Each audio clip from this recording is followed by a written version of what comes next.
What's up, everybody? It's Julian. Today I'm going to be showing you how to do Gen Z Witch House like Fakemink, Easter Pink with Suzy Shear. Go along this video, you can get this template at the top of the description. Definitely check that out, and let's get started. Alright, so we're at 111 BPM. First thing we got up here is this like Moog kind of bass.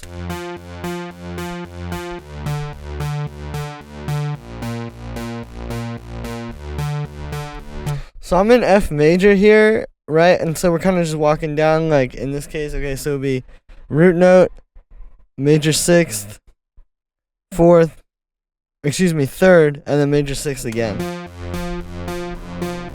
So pretty simple musically, right?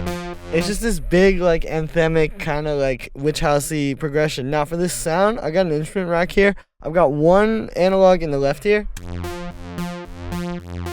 It's two saw waves, low pass filter with like a punchy envelope and a bit of resonance, amp envelope like that, and some unison. And then on this one, very similar patch, just with like this square wave instead. And then I have them panned, so you kind of get like a bigger effect. Because analog is really good, although the unison is not stereo. It's weird. So now you can have a big analog unison stereo sound. We got this sidechain, and then we have our bass line.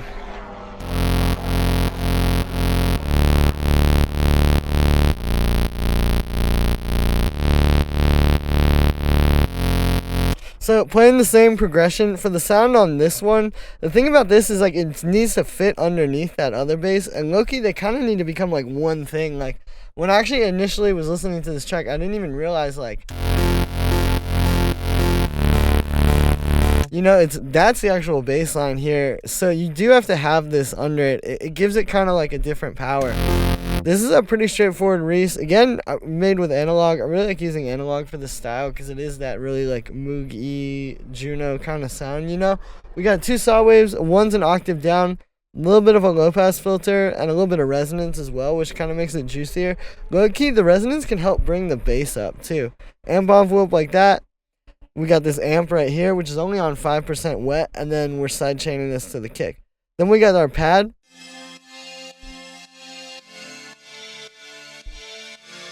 It's not meant to be taking too much attention, it just adds to the chord progression that's already happening.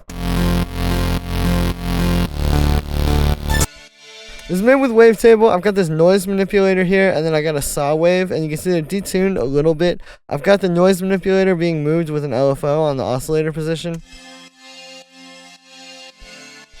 Classic unison, but the amount's at 0, so you get kind of a cool effect. Reverb, which is 100% wet to make this just really, it kind of helps put it in the background even more. And then we're just side chaining it and we're high passing it. And then we have the lead.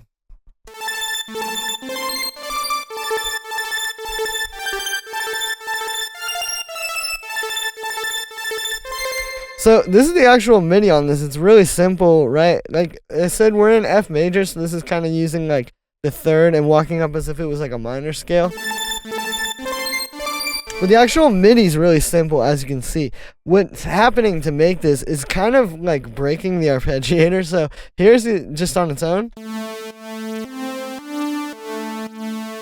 You know, it's basically just like a nice unison double saw sound, like nothing too crazy. I do have it on mono, and then it's got a little bit of glide, you know, some reverb and saturation. But what we're really doing to make this sound the way it sounds is there's one arpeggiator doing this. And then I'll put this other one after it, which is like kind of a similar setting, but it's a bit different.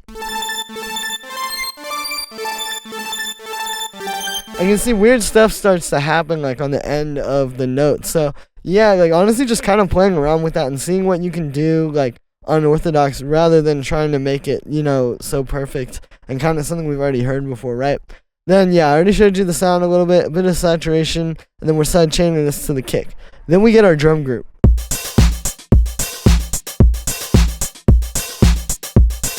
So these sound like simple drums when you're listening, but I actually noticed there's quite a bit going on. First of all, we have a kick.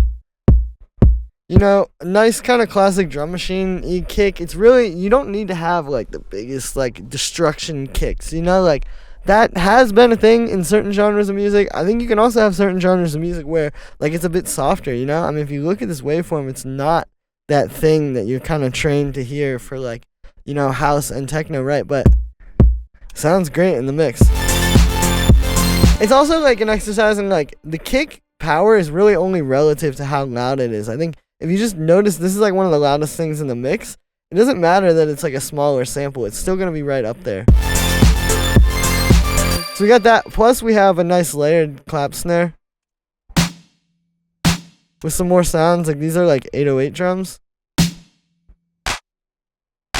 Right? And so we're putting those together and getting that. But then there's all this other percussion that's going on. So you kind of have like this thing.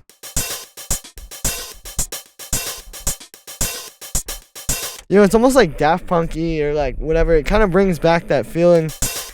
And basically, it's like a lot of different sounds that are like, some are very quiet. Like this is just... Plus those are being sidechained. And then you got this hi-hat like right on top.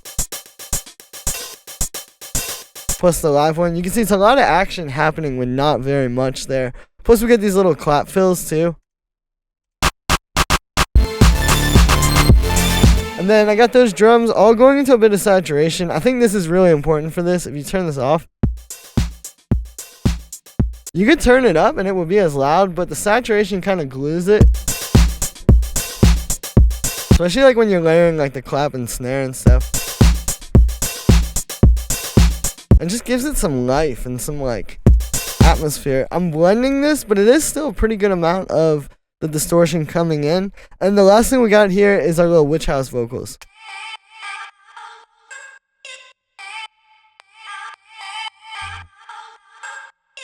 Alright, so this is like, you know, this depends on the sample you use, I think. But I wanted to show you guys the techniques. I want to show you this thing I figured out. What we're doing is I've got a really basic pattern here. Honestly, like it's... Right? And then I have a beat repeat.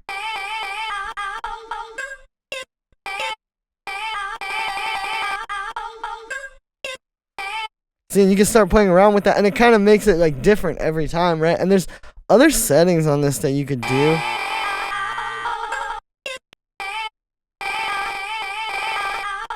Right, to kind of get cool sounds, but it allows you to have this just kind of like basic pattern, and then it'll kind of sort out glitching it for you. A little bit of reverb, sidechain, and then the filtering. I noticed this is actually pretty quiet. You want to high pass this? And I even took out some of that high end with the low pass filter. It's really subtle, but it kind of pushes it back.